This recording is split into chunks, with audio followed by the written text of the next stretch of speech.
이 5월 가정의 달 참 분주하게 보내시고 계시지요. 가족 행사도 많으시고 또 기념일도 많고, 그래서 이 모양 저 모양 우리 마음들이 좀 바빠지는 것 같아요. 그러나 여러분, 가장 중요한 것이 있다면은 뿌리가 아니겠습니까? 뿌리가 없는 나무는 없대요. 뿌리 없이 어떻게 해? 그리고 있다 손 친다 해도 그 나무가 아무리 높이 아름답게 뻗어 있다 해도 뿌리가 약하면은 한순간에 바람이 불 때 넘어지고 맙니다. 인생도 마찬가지입니다. 가정도 교회도 국가도 뿌리가 중요한 거예요.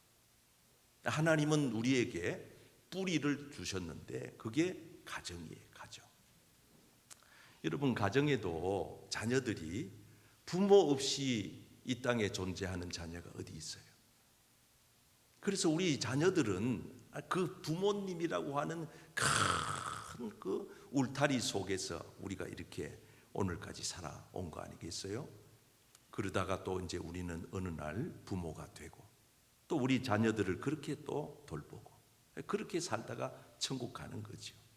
그래서 우리 모두가 이 기초를 든든히 해서 가정이 잘 되도록, 가화만사성이라 그러잖아요.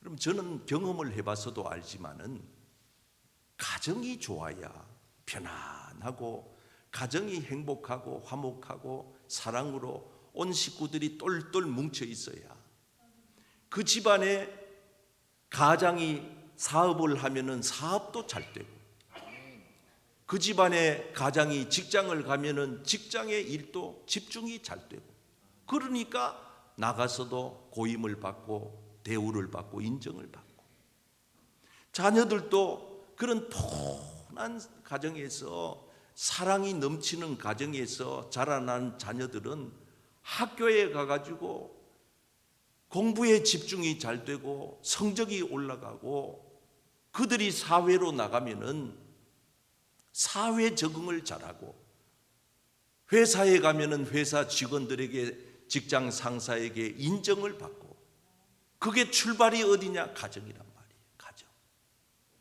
가정주부는 가정이 편안하면 돌아다니지 않아요. 가정 일에 집중하고 가족들을 살뜰살뜰히 뒤에서 내조하고 잘 받들고, 그리고 가정이 튼튼한 가정, 가정이 좋은 가정, 그런 가정이 모여서 그게 국가가 되고 민족이 되는 거 아니겠어요? 그래서 저는 우리 교회 온 성도님들의 가정이 복을 받게 되기를 축복합니다. 사랑으로 하나가 돼야 돼요.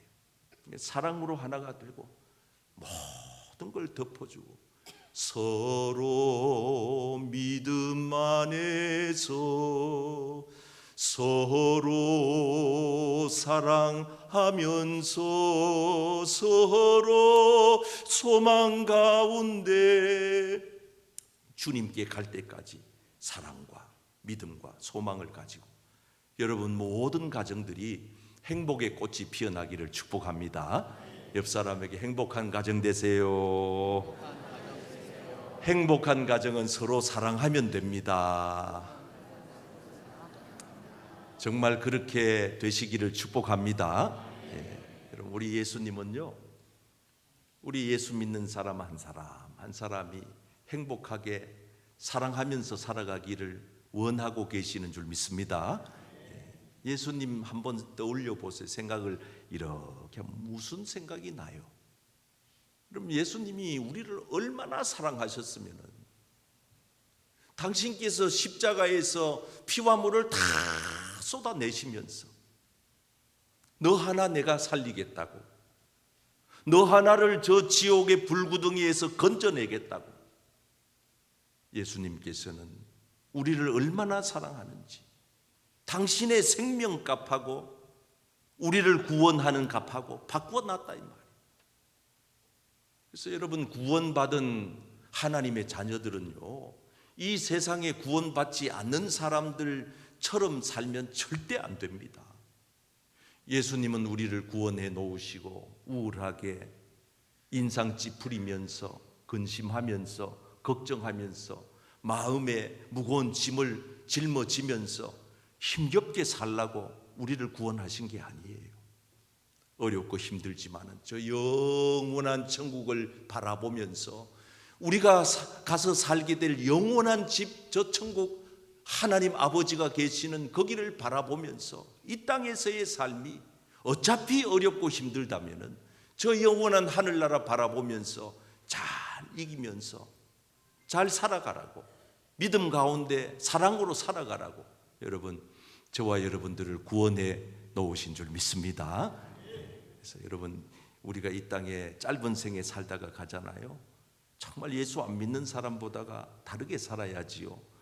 진하게 사랑하면서 행복하게 하루하루를 그렇게 살다가 보면 언젠가는 우리가 영원하신 아버지 나라에 가서 우리 주님과 함께 영생의 복락을 누리게 되는 줄 믿습니다. 예수님께서 우리의 죄를 다 짊어지시고 십자가에서 죽으셨다가 3일 만에 부활하셨잖아요. 그리고 그 부활하신 주님이 훌쩍 떠나 하나님 나라로 곧장 승천하지 않으시고 40일 동안 지상에 머물러 계시면서 알뜰살뜰히 보살펴 주시는데, 오늘 이제 계속되는 말씀 속에서 예수님께서 하늘로 승천하시기 직전에 500여 명의 많은 사람들이 지켜보는 가운데 마지막 부탁의 말씀을 하시는 겁니다. 원래 제가 오늘 설교 제목은 유언이라고 붙여놨다가 너무 이게 좀 부담스러운 단어가 돼가지고 부탁이라는 말로 조금 바꿨는데, 주님의 마지막 부탁이에요. 여러분, 아무리 불효자식도 부모가 돌아가시면서 마지막 부탁하는 거는 대충 드리더라고요. 다 그거는 듣더라고요. 그걸 우리는 유언이라 그러잖아요. 우리도 마찬가지입니다. 예수님의 이 마지막 부탁을 우리 성도님들이 잘 지키셔서 우리 주님의 마음을 기쁘시게 하고 이 땅에 사는 날 동안 복된 인생, 복된 믿음의 여정을 살아내시기를 주님의 이름으로 축복합니다. 자, 부활하신 주님의 첫 번째 부탁이 뭐냐? 한번 따라 하실까요? 다시 만날 날을 준비하라는 것입니다. 오늘 본문 11절 말씀을 같이 읽어보겠습니다. 이르되 시작. 이르되 갈릴리 사람들아, 어찌하여 서서 하늘을 쳐다보느냐? 너희 가운데서 하늘로 올려주신 이 예수는 하늘로 가심을 본 그대로 오시리라 하였느니라. 아멘. 제자들이 승천해 가시는 주님을 바라보고 있을 때 천사들이 예수님의 바램을, 부탁을 말하는 겁니다. 너희들 하늘만 쳐다보고 있지 말고 너희들이 본 그대로 내가 다시 올 터이니 그때까지 너희들이 내가 다시 올 날을 기다리면서 준비하면서 지내라고 말씀하고 있는 거예요. 여러분, 우리는 지금 이 땅에서 주님이 그렇게 약속하고 떠난 다음 지금 오늘 또 이렇게 내일 또 살아가고 있는 중입니다. 그럼 우리가 어떻게 해야 되느냐? 지금 우리가 살아가면서 어떤 준비를 해야 되느냐? 주님 맞이할 준비를 하면서 살아가야 할 줄 믿습니다. 그냥 살면 안 돼요. 막 살면 안 돼요. 아무것도 준비하지 않고 살면 안 돼요. 여러분, 성경에 보면 구약 성경에도 하나님께서 우리에게 약속한 게 너무 넘쳐요. 신약 성경에도 하나님이 우리에게 약속해 놓으신 게 너무 넘쳐요. 그래서 우리는 구약은 옛 언약이라 그러고 신약은 새로운 약속, 그래서 우리가 신약이라고 말하고 있는데, 한마디로 말하면 성경은 약속의 책이에요. 약속의 책. 여러분, 성경에 있는 하나님이 우리와 맺은 약속을 어긴 게 단 하나라도 있습니까? 없습니다. 다 약속한 거는 주님이 다 지키셨고, 이제 마지막 남은 한 가지가 주님이 이 땅에 다시 오시는 재림만 남아있는데, 여러분, 예수님이 우리에게 다시 오겠다고 약속하고 가셨으니 언제 오실지는 모르더라도 반드시 다시 오시는 줄 믿습니다. 여러분, 사람의 약속도 거의 대부분 지키잖아요. 사람하고 약속을 해도 거의 그 약속을 지킵니다. 그 약속을 어기면은 신뢰가 다 깨져 버리니까 다음부터는 그 사람하고 상종을 안 하지 않습니까?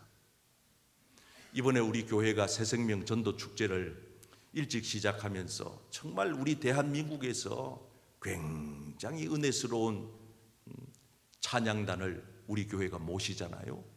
그래서 이 찬양단 리더하고 우리 교회 전도부하고 이제 약속을 한 거예요. 몇 월, 며칠, 몇 시, 어디서 거기서 찬양 집회를 하겠다고 약속을 한 거예요. 여러분, 저는 이번 주 토요일 날 그분들이 약속한 대로 우리 교회에 와서 찬양으로 하나님께 영광 돌리고 온 성도님들이 은혜 받게 될 줄 믿습니다. 우리 하나님께서 이 찬양 집회를 통하여 한 영혼이라도 불러 구원해 주시는 그런 은혜스러운 찬양 집회가 되기를 축복합니다. 이 소진영이라고 하는 이 찬양 사역자, 예배 인도자는요, 삶이 그냥 살아있는 간증이에요. 오셔서 한번 들어보시면 아시겠지만 이분이 만들어낸 찬양, 작사 작곡한 찬양들이 우리나라의 젊은 세대들에게 얼마나 선한 영향을 끼치고 있는지, 우리 교회도 오늘 아침에 또 불렀잖아요.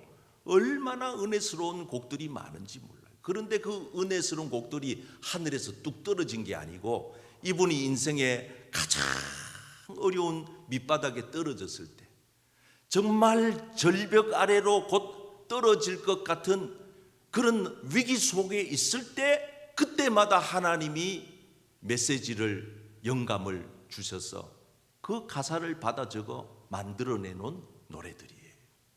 그러니까 그걸 우리가 부르면은 듣기만 해도 은혜가 되고, 또 그 곡이 어떻게 해서 만들어지게 됐는지를 이분을 통해서 듣게 되잖아요. 더 큰 은혜가 될 거예요. 저는 이번 토요일 날 마커스 찬양단과 소진영 간사 찬양 인도자 사역자가 우리 교회 오후 4시 전에 반드시 도착할 줄 믿습니다. 기도해 주시기를 바라요. 그런데 여러분, 우리가 찬양 사역자하고 이렇게 약속을 해도 거의 99.9% 천재지변이 안 일어나면 지켜집니다. 사람과의 맺은 약속도 이렇게 지켜진다고 한다면, 여러분, 만왕의 왕이시고 만주의 주가 되시는 전능하신 하나님, 우리 주 예수 그리스도와 맺은 약속은 100% 반드시 이루어지게 될 줄 믿습니다. 근데 차이가 하나 있거든요. 우리가 사람하고 맺은 이 약속은요, 몇 월, 며칠, 몇 시, 어디서, 이렇게 해서 정확하게 우리가 약속을 맺어놓고 있으니까 우리는 준비하면 되고 그분들은 준비해서 오면 되는 건데, 예수님이 우리하고 맺은 약속은 차이점이 있다 이 말입니다. 무슨 차이점이 있느냐? 몇 월, 며칠, 몇 시, 어디로 간다는 정확한 말씀을 해놓고 있지 않다 이 말입니다. 그래서 성경에 예수님이 이 땅에 다시 오실 그 날에 대하여 말씀하시기를 도둑같이 온다고 표현을 하고 있는 거예요. 여러분, 밤에 오는 도둑은 어느 때 올지를 우리가 알 수가 없잖아요. 그래서 많은 사람들이 주님이 언제 올지를 모르고 사니까 준비하지 않고 막 살다가 어떻게 되느냐? 멸망의 길로 다, 지옥의 불구덩이로 다, 저주받는 인생의 밑바닥으로 다 떨어지는 거예요. 그래서 여러분, 우리 예수 믿는 저와 여러분들은 예수님께서 이 땅에 다시 오신다는 분명한 확신 속에 거하면서 어떻게 그날을 우리가 준비해야 되느냐? 성경 말씀에 마가복음 13장에 보면 깨어 있어야 된다는 거예요. 한번 따라 할까요? 그러므로 깨어 있으라.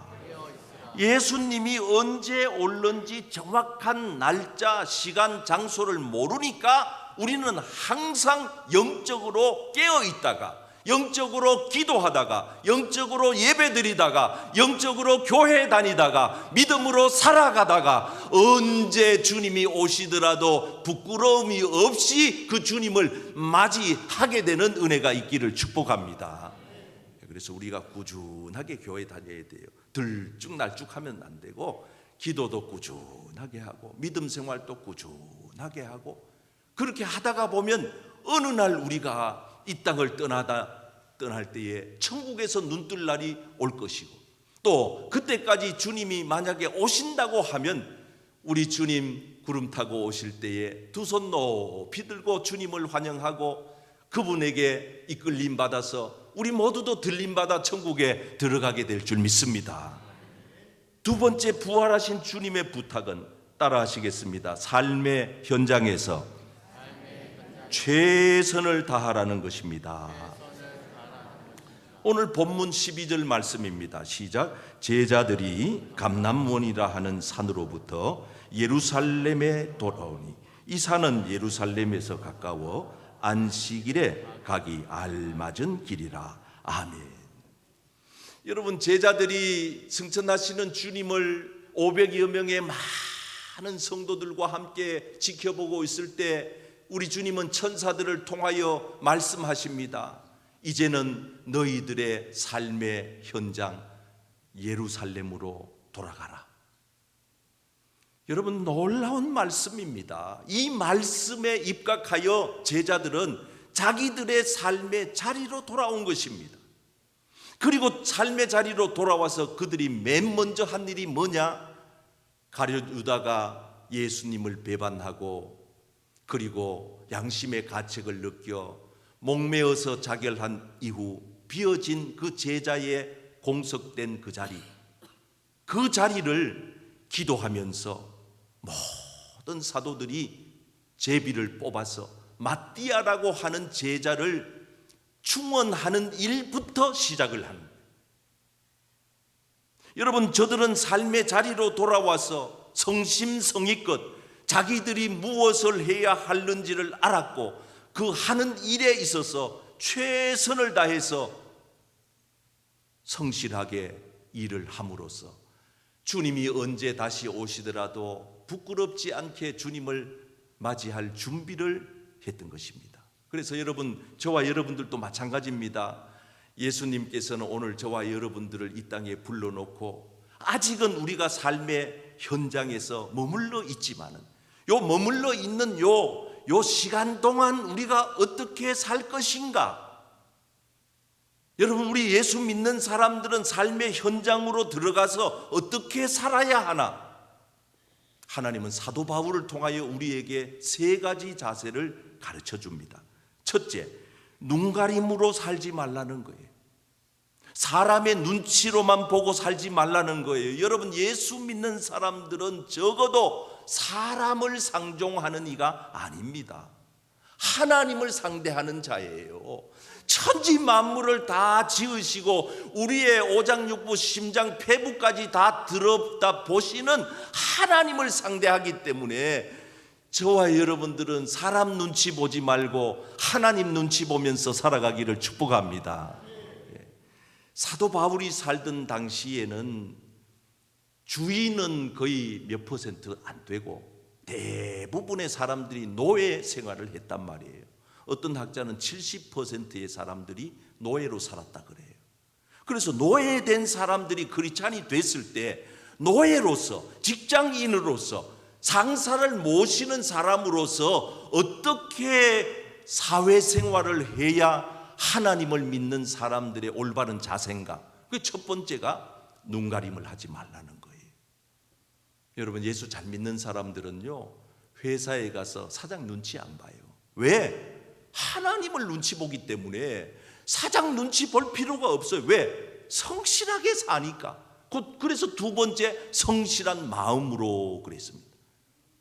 게으르면 안 피웁니다. 사람 눈치 보고 보면은 하는 척하고 안 보면은 그냥 아무렇게나 살고, 이런 식의 삶은, 이런 식의 직장 생활은, 이런 식의 생활 태도는 예수 안 믿는 사람들이 잘하는 겁니다. 다 그렇다는 건 아니고요. 안 믿는 사람 중에도 성실한 사람들 많더라고요. 저 사람이 예수만 믿었으면 딱 좋은데 할 사람들이 많더라고요. 반대로 교회는 열심히 나오는데 회사 가가지고는 불성실하게 사장 눈치나 보고 업무 시간에 엉뚱한 짓을 하고 게임이나 하고 앉았고 이러면은요 예수님 얼굴에 먹칠하는 겁니다. 마지막 세 번째 자세는 뭐냐? 마음을 다 해서 주님께 하듯이 예배를 드리든지 직장 생활을 하든지 가정주부가 가정에서 가정의 일을 하든지 간에 모든 일에 마음을 다 들여서 주님께 하듯이. 그래서 이렇게 하는 아이들은요 학교 가면은요 공부가 잘 되게 돼 있어요. 직장인들은 직장에 가면은요 고임을 받게 돼 있어요. 가정주부는요 가정에서 행복한 가정 생활을 할 수가 있는 것입니다. 저는 여러분들의 이 세상에서의 삶의 현장에서의 생활이 오늘 주님이 우리에게 가르쳐 주신 대로 살아가게 되기를 축복합니다. 마지막으로 따라하십시다. 부활하신 주님의 부탁은 받은 직분을 잘 감당하라는 것입니다. 자, 오늘 본문 20절 말씀을 같이 읽어보겠습니다. 시작. 시편에 기록하였으되 그의 거처를 황폐하게 하시며 거기 거하는 자가 없게 하소서 하였고 또 일렀으되. 자, 한번 따라할까요? 그의 직분을 타인이 취하게 하소서. 자, 이제 저를 보세요. 결론을 맺어드립니다. 여러분 중요한 얘기예요. 시편에 기록된 말씀을 지금 사도 베드로가 따와가지고 설교하고 있는 내용에 나오는 말씀입니다. 그럼 시편 109편 8절에 나오는 이 시편의 말씀은 누가 쓴 시냐? 다윗이 쓴 시예요. 언제 쓴 시냐? 사울 왕에게 억울한 누명을 쓰고 피해 다니면서 이굴저굴 이산저산 쫓겨다닐 때 쓴 시입니다. 지금 다윗은 하나님 앞에 자기 자신의 심정을 토로합니다. 주여, 저 사울 왕의 직분을, 사울 왕의 직분이 뭡니까? 왕이잖아요. 왕. 저 사울의 왕의 자리를 다른 사람에게로 가게 해주세요. 이런 기도입니다. 지금 무서운 기도지요. 무서운 기도지요. 사울이 왜 그토록 다윗을 미워했습니까? 자기의 왕자리를 다윗에게 뺏길까 봐. 여러분, 이렇게 사는 인생 불행합니다. 너무나도 초라합니다. 너무나도 수준이 떨어진 인생 삽니다. 왜 사람하고 경쟁합니까? 왜 그를 당신의 경쟁의 타켓으로 삼습니까? 다윗은 그렇게 살지 않았습니다. 사울은 항상 자기 경쟁 대상을 사위인 다윗에게다가 뒀다 이 말이에요.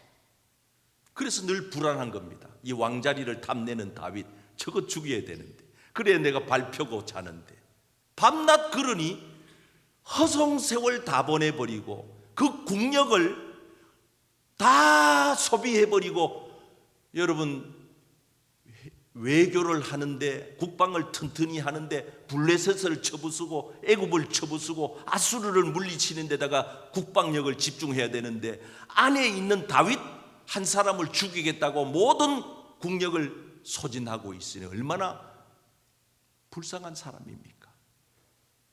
아니나 다를까 하나님의 종 사무엘이 사울 왕에게 와서 말했습니다. 왕이시여, 왕은 하나님의 말씀을 불순종했습니다.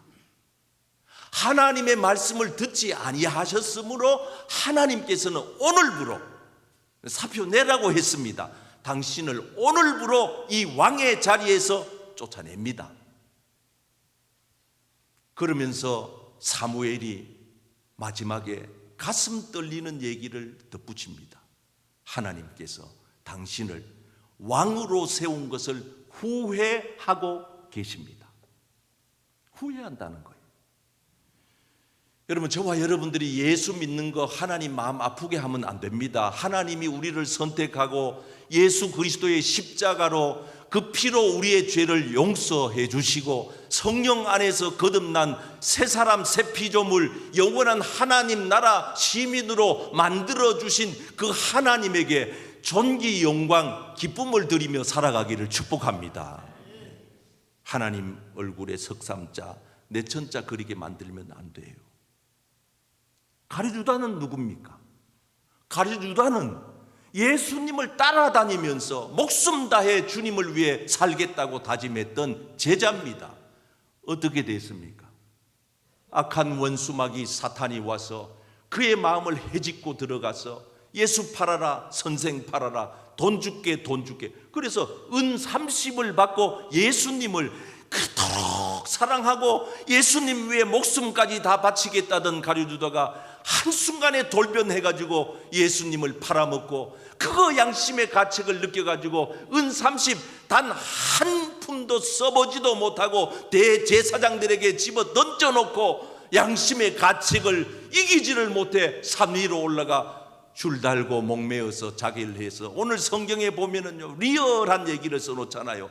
그가 창자가 터져 죽었다고. 여러분, 예수님은 이미 일찍부터 알았습니다. 가룟유다가 예수님을 팔 것을. 그래서 대야에다가 손을 넣을 때도 지금 나랑 같이 대야에 손 넣는 자가 날 팔 것이다. 그럼 가룟유다밖에 없잖아요. 그러면 예수님 왜 그 말을 하겠어요? 유다야, 회개해라. 너 지금 마음에 유혹받는 거, 시험 든 거, 사탄이 너를 공격하는 거 이겨내라. 빨리 거기서 돌이켜라. 기회를 주시는 거, 기회를. 여러분들에게 하나님이 지금 당장 하늘나라로 데려가지 않는 이유가 뭐예요? 기회를 주시는 거예요. 기회를. 회개하라고. 다시 돌아오라고. 그래서 돌아왔습니까? 안 돌아오잖아. 기차를 잘못 탔으면 중간에 가다가 정거장에서 내려서 바로 가는 기차를 타야죠. 한 번 탔으니 그냥 기왕에 탄 거 그냥 끝까지 가보자. 그리고 가야 되겠습니까? 꼭 지옥의 그 뜨거운 맛을 봐야 되겠습니까? 예수님 뭐라 그랬습니까? 이 가룟유다에게 예수님이 피눈물을 쏟아내면서 하신 말씀이 이 말씀이에요. 유다야, 너는 차라리 나지 아니하였더라면 더 좋을 뻔했다. 똑같잖아요. 사울 왕이시여, 당신은 이스라엘의 왕이 되지 아니하셨더라면 나을 뻔했습니다. 저는 이 성경을 읽을 때마다 제 자신에게 자문자답해 봅니다. 너 김경련, 차라리 목사가 되지 아니하였더라면 더 나을 뻔했네. 만약에 하나님 앞에 내가 이 소리를 듣고 목회를 하고 있다면 오금이 저린 얘기 아닙니까? 오늘 저와 여러분들이 예수 믿고 있는 믿음의 사람들로서 여러분 이 땅에 사는 날 동안 주님이 여러분들을 부르신 부름에 후회가 없도록 해드시기를 축복합니다. 우리 주님께서 여러분들을 고르고 택하여서 하나님의 자녀로 선택하여 놓으셨는데, 각양각색의 하나님이 우리에게 사명을 맡기셨는데, 우리에게 크든 적든 중요하든 않든 눈에 띄든 띄지 않든 하나님이 우리에게 거룩한 성도라고 하는 직분을 주셨는데 그걸 왜 땅에다가 묻어두고 게으르게 악하게 안일하게 안 믿는 사람처럼 사느냐, 그 말입니다. 우리는 하나님께로부터 받은 이 직분을 소중히 생각해야 됩니다. 이 직분을 우리는 잘 감당하여야 됩니다. 그래서 우리 주님이 오실 때 착하고 충성된 종이라고 칭찬받는 여러분 되기를 축복합니다. 우리는 우리에게 맡겨진 사명들이 많이 있지만은 여러분, 우리가 왜 예수님을 먼저 믿은 줄 알아요? 대단히 자격이 돼가지고 훌륭해가지고 집안이 좋아서 배운 지식이 많아서 아니에요. 우리를 예수 먼저 믿게 한 이유가 있다면 그건 하나예요. 아직 예수 믿지 않는 내 부모, 내 자녀들, 내 친척들, 우리의 이웃들을 하나님의 품으로 돌아오게 하려고 하나님이 이 거룩한 성도의 직분을 우리에게 먼저 주신 줄 믿습니다. 그래서 효도 중에 가장 큰 효도가 뭔지 아세요? 이 10계명 한번 읽어보세요. 부모 공경의 10계명, 시작. 많은 대화를 나누라, 일감을 드려라, 취미 생활을 도와드리라, 여행의 기회를 드려라, 이해하려고 노력하라, 외출할 때 모시고 가도록 노력하라, 먼저 인사드리도록 한 후 대화를 나누라, 병 나시면 꼭 병원으로 모시고 가라. 일정한 용돈을 드려라. 신앙을 갖도록 해드려라. 가장 효중의 위대한 효도는 여러분 믿지 않는 가족을 주님의 품으로 인도해 내는 일인 줄 믿습니다.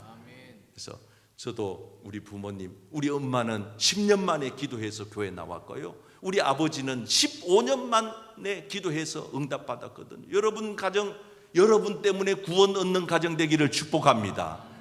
우리가 이 땅에 사는 날 동안 우리 각자에게 주신 소중한 직분을 주님 보실 때에 부끄러움 없이 잘 감당하다가 언제라도 주님이 오시면 주님의 손 붙들림 받고 영원한 천국으로 들림 받는 복된 성도님들 다 되시기를 주님의 이름으로 축복합니다.